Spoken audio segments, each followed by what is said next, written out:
बोलतायत रे. बोलू हा बोलू का नको? हा साहेब बोला बोला.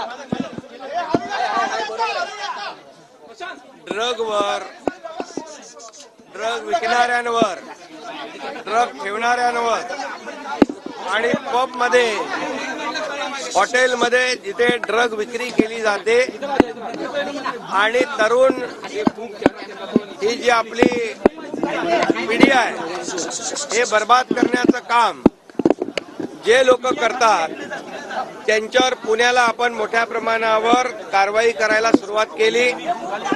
आणि मी हेही सांगतो, फक्त पुणे नाही, ठाणे, मुंबई, नाशिक नाही तर संपूर्ण राज्यभरामध्ये जिथं जिथं ड्रग विक्री होत असेल, शाळा कॉलेजच्या आजूबाजूला ड्रग विकत असतील, हॉटेलमध्ये ड्रग विकत असतील आणि आपली तरुण पिढी बर्बाद जे लोक करत असतील त्यांना बिलकुल सोडणार नाही.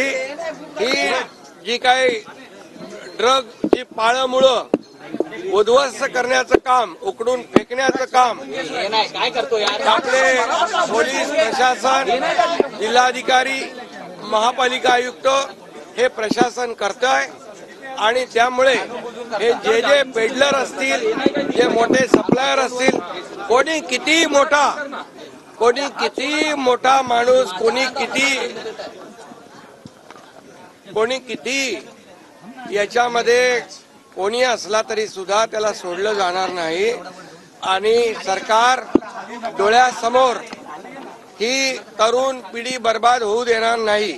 त्यामुळे ही बुलडोजर तोडफोड कारवाई हे पूर्णपणे ड्रग,